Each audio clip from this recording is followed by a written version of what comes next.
Hello students, welcome back to our channel English grammar by Raju sir. और आप लोग active passive के सारे रूल्स, सारी बातें सीख चुके हैं। और ये मैं बिल्कुल होप करूंगा आप लोगों से कि आप लोग कोई रूल ना भूलें, ना भटकें और सारे प्रकार के एग्जाम्पल्स आप तरह तरह से सीख चुके हैं। कहीं कोई दिक्कत नहीं होगी। मैं कुछ सेंटेंसेस लिख रहा हूं और मैं उनको सॉल्व भी करूंगा, पर आप भी साथ में सॉल्व करिएगा और चेक करिए अपने आप को कि कहां पहुंचे एक्टिव पैसिव में। बहुत आसान है, रूल्स को ध्यान में रखना है, सब्जेक्ट को ऑब्जेक्ट, ऑब्जेक्ट को सब्जेक्ट बनाना है। सबसे खास बात यह है कि जो भी चेंज आप करेंगे, सबसे पहले एक्टिव वॉइस के सेंटेंस का टेंस पहचानें और टेंस को पहचान करके ही आप ऑक्सिलरीज का यूज करें। मैंने सबसे शुरुआत में जब आपने पहला वीडियो देखा था एक्टिव पैसिव में, तो ही मैंने आपको एक चार्ट बना के दिखाया था कि टेंसेस के अकॉर्डिंग कैसे हम लोग ऑक्सिलरीज को, हेल्पिंग वर्ब्स को चेंज करते हैं। Always remember, every passive voice must have a V3। जितने भी पैसिव वॉइसेस हैं, इनके साथ वर्ब की थर्ड फॉर्म अवश्य होनी चाहिए। दूसरी बात, सब्जेक्ट को ऑब्जेक्ट करना है, ऑब्जेक्ट को सब्जेक्ट करना ही है। शुरुआत ही यहीं से करेंगे, ऑब्जेक्ट को सब्जेक्ट बनाएंगे। सब्जेक्ट के बाद आप टेंस का अकॉर्डिंग ऑक्सिलरी लिखेंगे। उसके बाद जो भी वर्ब होगी वो थर्ड फॉर्म में ले जाएंगे। फिर नए ऑब्जेक्ट से पहले बाय का यूज के रूप में अवश्य करेंगे। पर याद रखिए, वेक्स, सरप्राइज, वंडर, एस्टोनिश, इनके साथ एट का यूज होता है। इंटरेस्ट साथ बाय का यूज ना करके हम इनका यूज करते हैं।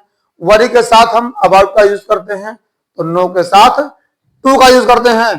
बिल्कुल बने रहिए हमारे चैनल पर। और आप देखिए, मैं कुछ अपनी तरफ से लिख रहा हूं एग्जांपल्स, आप लोग ये प्रैक्टिस करें और देखेंगे आपसे हो रहे हैं। जैसे बहुत सरल सा मैंने एक सेंटेंस लिखा एक्टिव वॉइस में, लॉक द डोर। देखिए लिखा लॉक द डोर, और आप लोग समझ चुके हैं कि ये सेंटेंस इंपरेटिव सेंटेंस का है। और इंपरेटिव सेंटेंसेस को पैसिव बनाने का जो स्ट्रक्चर होता है, वो स्ट्रक्चर क्या होता है? Let plus object plus be plus V3। इसके बाद हम बाय देंगे, फिर हम यू देंगे। बाय यू जरूरी नहीं है, चाहे तो दे दें, चाहे तो ना दें। अब देखिए पैसिव करेंगे आप, इसका स्ट्रक्चर देखिए, let object the door, let the door. इसके बाद बी, लॉक को थर्ड फॉर्म ले जाएंगे, हो जाएगा locked. Let the door be locked. अब आगे बाय यू लिखें या ना लिखें, यह आपकी अपनी इच्छा होगी, दोनों तरह से सही रहेगा। क्यों? क्योंकि ऐसा मानना है कि जब एक्टिव वॉइस में हम सब्जेक्ट के रूप में यू को कंसीडर कर लेते हैं, तो पैसिव वॉइस में हम ऑब्जेक्ट के रूप में भी यू को कंसीडर कर लेंगे, पहली बात। दूसरा यह है कि इंपरेटिव सेंटेंस वर्ब से ही शुरू होते हैं, फुल स्टॉप पर समाप्त होते हैं। जैसे सेंटेंस है, I do not like T, I do not like T. जब इसे आप पैसिव वॉइस में चेंज करेंगे, देखिए आपको ये सेंटेंस जो I do not like T है, ये प्रेजेंट इंडेफिनिट टेंस का निगेटिव मिला हुआ है। कहना यह है कि प्रेजेंट इंडेफिनिट टेंस की पैसिव वॉइस में सहायक क्रिया के रूप में हम लोग क्या यूज करते हैं? Is are am. जब टी को आप सब्जेक्ट बनाएंगे, तो टी के साथ इज आर एम में से क्या आना चाहिए? इज। टी इज निगेटिव भी है, नॉट। लाइक वर्ब है, इसको थर्ड फॉर्म में कर दो, लाइक्ड। इसके बाद बाय, आई का me. Tea is not liked by me. इसी तरह से एक्टिव वॉइस में जैसे कोई सेंटेंस आपका, she is eating mangoes, she is eating mangoes. इस सेंटेंस में आप देखिए टेंस कौन सा है? प्रेजेंट कंटिन्यूअस टेंस, यानी बीइंग का यूज तो होना ही है। जब आप ईट को ईटिंग करने के लिए तोड़ेंगे तो बचेगा आईएनजी। इस आईएनजी के लिए, अब आईएनजी आप छोड़ नहीं सकते, पैसिव वॉइस में भी आईएनजी देना ही होगा। क्यों देना होगा? कंटिन्यूटी के लिए। कंटिन्यूअस का टेंस आपको मिला है, तो कंटिन्यूअस तो पैसिव वॉइस में भी रहेगा।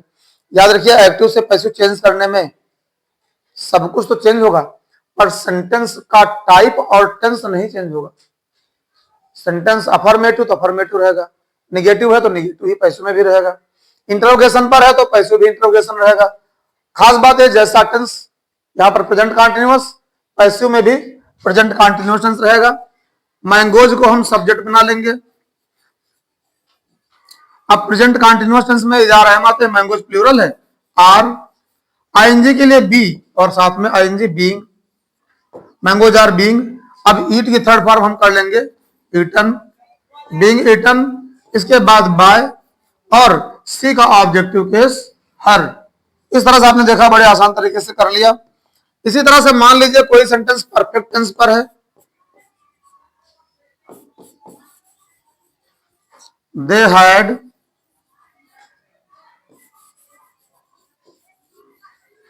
हेल्प्ड राकेश, ये सेंटेंस है, दे हैड हेल्प्ड राकेश। याद रखिए, जब जब किसी भी टेंस में, बिल्कुल दिमाग में चढ़ा लीजिए, जब जब किसी भी टेंस में परफेक्ट टेंस आएगा तो आपको जो भी हैज हैड मिला हुआ है उसके साथ बीन अवश्य देना होगा। मतलब ये कि राकेश को आप सब्जेक्ट बना लेंगे, राकेश हैड, और अब हमें देना पड़ेगा been, Rakesh had been. Help की थर्ड फॉर्म हेल्प पहले से ही मिली है, इसके बाद बाय और दे का ऑब्जेक्टिव केस हो जाएगा देम। आप लोगों को मैंने जो जो चार्ट सिखाया, चाहे पर्सन चार्ट हो, चाहे टेंस चार्ट हो, चाहे टू पैसो चार्ट हो, इनका एक बड़ा सा पोस्टर बना के अपने घर पर लगा लीजिए जहां पर बैठकर आप स्टडी करते हैं। साथ ही एक मोटे कागज पर फ्लैश कार्ड में बड़ा सा कागज उस पर भी बना के रख लीजिए, जिससे पढ़ते समय हर समय आपके पास ये मटेरियल रहे और आप आसानी से सीख पाए। रटना कुछ नहीं, सब चेंज करते करते सीख लेने हैं। इसी तरह से हमें फ्यूचर में मिला या मॉडल पर मिला है, जैसे है we can do it, we can do it. जब आप इसे पैसिव में चेंज करेंगे हो जाएगा इट कैन बी, डू को थर्ड फॉर्म में ले जाएंगे हो जाएगा done, it can be done by, और वी का ऑब्जेक्टिव केस अस। कोई भी मॉडल हो, will would shall should can could may might must are to, कोई भी मॉडल हो तो आपको उसके साथ भी जरूर देना है। ये दिमाग में बिल्कुल बैठा लीजिए अच्छे से। तो इस तरह से बी आ गया। इसी तरह से कोई सेंटेंस आपको मान लीजिए मिला हुआ है, I will not help you. देखिए ध्यान दीजिए, यहां पर ये रूल आपको मैंने बहुत अच्छा समझाया था कि आई वी इनके साथ हमेशा शैल आता है, जबकि अन्य के साथ विल आता है। लेकिन अगर उल्टा हो जाए, आई वी के साथ आना चाहिए शैल और हो गया उल्टा विल, तो जैसे यू सब्जेक्ट हो गया, इसके साथ आना चाहिए विल, हो जाएगा शैल। नेगेटिव वर्ड नॉट, क्योंकि मॉडल है will. Be, you shall not be, help की थर्ड फॉर्म हेल्प्ड, इसके बाद बाय और आई का ऑब्जेक्टिव केस मी। अब मन में क्वेश्चन उठ रहा होगा कि हम लोग विल शैल का उल्टा यूज क्यों करते हैं? क्योंकि जब आप विल शैल का यूज उल्टा कर देते हैं तो आपके सेंटेंस पर इंफेसिस पड़ जाता है, अवश्य जरूर निश्चित इस तरह का भाव आ जाता है।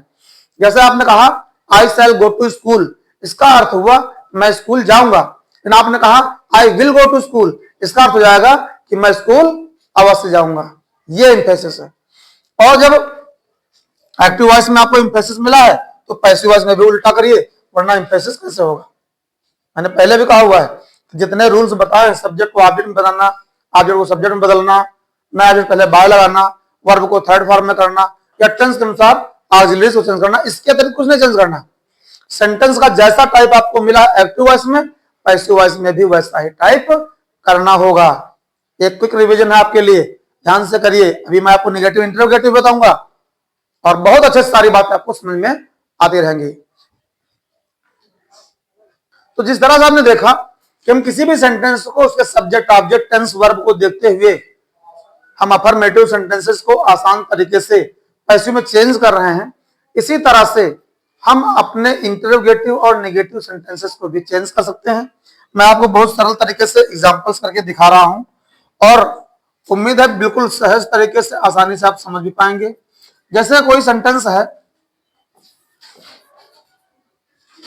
She was not following she was not following the rules, she was not following the rules, ये हो गया। जब आप इसे पैसिव वॉइस में चेंज करेंगे तो द रूल्स ऑब्जेक्ट है, सब्जेक्ट हो जाएगा द रूल्स। अब वाज वर्ब से वर आ जाएगा। ध्यान दीजिए ऊपर पास्ट कंटिन्यूअस टेंस है तो ये कंटिन्यूटी बनी रहेगी। इसके लिए हम आईएनजी को बीइंग से जोड़ करके कंटिन्यूअस कर देंगे। Was not, the rules were not being, follow को थर्ड फॉर्म में ले जाएंगे, फॉलोड। इसके बाद बाय और सब्जेक्ट है सी, इसको ऑब्जेक्टिव केस में कर देंगे her. The rules were not being followed by her. बहुत आसान तरीके से हो गए। इसी तरह से कोई एग्जांपल मान लीजिए मिल गया हमें एक्टिव वॉइस में, you should not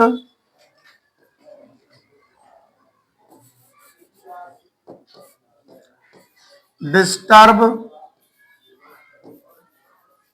others, you should not disturb others. जब आप पैसिव में करेंगे, देखिए मॉडल है शुड, बी हमें देना होगा, अदर्स सब्जेक्ट बन जाएगा, others should not be disturbed, disturbed by you, others should not be disturbed by you. हम बी क्यों देते हैं? क्योंकि हमने अपने वर्ब, आई हुई वर्ब को डिस्टर्ब से डिस्टर्ब्ड में चेंज कर दिया, V3 बना दिया है। और क्योंकि हमारे पास मॉडल है, मॉडल की विशेषता है इनके साथ V1 आनी जरूरी होती है। हमने जो यहाँ पर बी यूज करा हुआ है, ये बी V1 के रूप में यूज करा है। याद रखिए जितने भी मॉडल्स हैं उनके साथ सेंटेंस में एक V1 यानी वर्ब की फर्स्ट फॉर्म आनी अनिवार्य है, वो आपको यूज करना ही होगा। इसी तरह से जैसे आपको कोई इंटरोगेटिव सेंटेंसेस मिले हैं, कोई भी इंटरोगेशन पर मिला है, have they not helped him, ये यस और नो आंसर टाइप क्वेश्चन है। जब आप इसे पैसिव में करेंगे तो हिम के लिए हैज हो जाएगा, हैज, हिम का सब्जेक्टिव केस ही, निगेटिव भी है नॉट, क्योंकि ये इंटरोगेटिव तो है पर परफेक्ट टेंस पर है, इसलिए हम बीन देंगे, नॉट बीन। फिर हेल्प्ड, हेल्प्ड के बाद बाय और दे का ऑब्जेक्टिव केस हो जाएगा देम। लास्ट में क्वेश्चन मार्क लगाना ना भूलें, क्योंकि क्वेश्चन मार्क अपने सेंटेंस को इंटरोगेटिव बताने का सबसे अहम पार्ट है। इसी तरह से कोई सेंटेंस है, why are you cooking food, why are you cooking food. जैसे ये WH वर्ड टाइप क्वेश्चन है, आप ध्यान दीजिए ये रिलेटिव एडवर्ब वाला WH वर्ड है, इसको हम चुपचाप उतार देंगे। व्हाई, फूड सिंगुलर नाउन है, इज, फिर फूड नेगेटिव है नहीं, आईएनजी के लिए हम बीइंग देंगे, बी प्लस आईएनजी जिससे कंटिन्यूटी बनी रहे, और कुक को थर्ड फॉर्म में ले जाएंगे, कुकड बाय, और यू का ऑब्जेक्टिव केस यू ही होता है। बहुत ध्यान दीजिए। इसी तरह से जैसे कोई सेंटेंस आपको मिला, who has called me, who has called me, WH word who है, जब पैसिव करेंगे तो हु के स्थान पर हो जाएगा बाय हुम। आप पिछले वीडियोज में इस बात को बहुत अच्छे से सीख चुके हैं। बाय हुम, मी के लिए आई हो जाएगा, आई के साथ आ जाएगा have, by whom have I, और बीन, फिर कॉल्ड, क्योंकि परफेक्ट टेंस है हमें बीइंग का यूज, बीन का यूज करना ही है। इसी तरह से हमें कोई एग्जांपल मिला है, what did she do, what did she do in the class, what did she do in the class. जब आप इसे पैसिव वॉइस में चेंज करेंगे तो सेंटेंस देखिए, व्हाट स्वयं यहां पर ऑब्जेक्ट था, सी देखो सब्जेक्ट को लिखा भी है, व्हाट को हम सब्जेक्ट बना देंगे। व्हाट अब पास्ट टेंस में है तो वाज पास्ट इंडेफिनिट में है, तो व्हाट वाज डू की थर्ड फॉर्म डन, कहां done, in the class, what was done in the class. इसके बाद बाय, और सी का ऑब्जेक्टिव केस हो जाएगा हर लास्ट में क्वेश्चन मार्क। कहना यह चाहता हूं कि आप लोगों ने जितने भी रूल्स पढ़े हैं उनको ध्यान में रखिए, और जैसा भी सेंटेंस आ जाए उसको उसी के रूल्स के अकॉर्डिंग चेंज कर दीजिए पैसिव वॉइस में, और कहीं भी कोई आपको दिक्कत आने वाली नहीं है। If any problem ask me in comment box, और बिल्कुल पूरी मेहनत से सीखते रहिए और कहीं न जाइए। Keep stay with me.